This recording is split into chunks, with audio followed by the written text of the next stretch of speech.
You see, nothing has undergone more changes in American therapeutics when it comes to diet than the changes that have been recommended by the American Diabetes Association. 1921, take a look.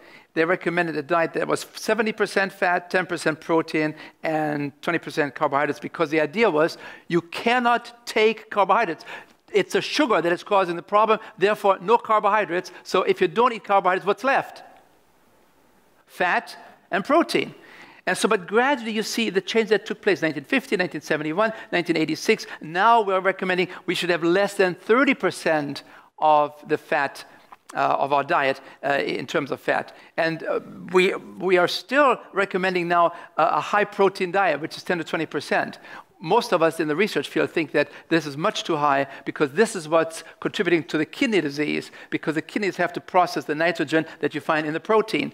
So here's the CHIP program. Here are some of the concepts that have been used by Nathan Pritikin, that have been used by Dr. Barnard, that have been used by many of these people like Dr. Esselstyn and so on. We recommend that when people want to do something about their type 2 diabetes, cut back on your fat as much as you can. If you get down to 20%, you're on the right track. If you get down to 15, maybe it's even better. And then we recommend be sure you're on a relatively moderate, maybe even low protein diet, because the protein is very, very hard to take by the kidney, which is under attack because of diabetes.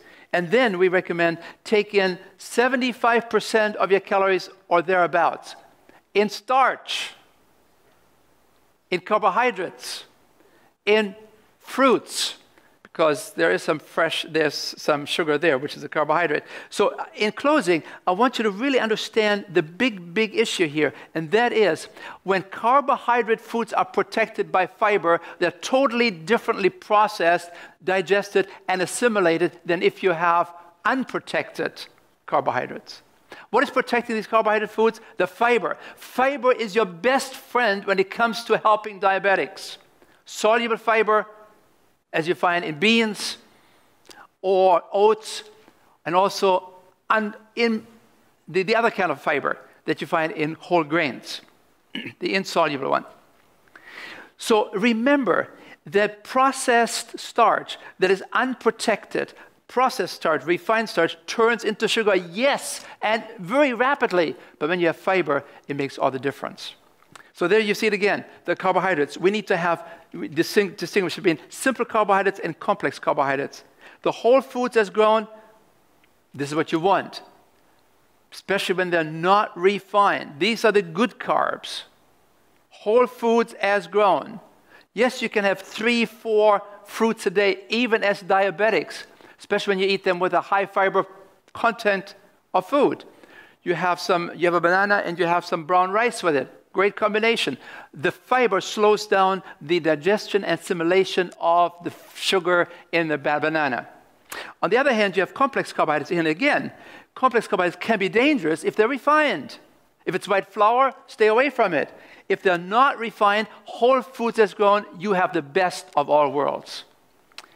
And when that happens, you see not only that your blood sugar comes down, but also your cholesterol comes down by 20%, your triglycerides comes down, oftentimes up to 40%, your blood pressures go down. Here you see we had 210 people with high blood pressure, 210, and after 4 weeks, there were only 69 people still with high blood pressure.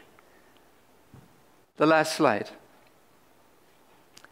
Some 50 to 75% of insulin-using type 2 diabetics and 80 to 90% of those on pills could normalize their blood sugars and be off medication within weeks if they changed their diet.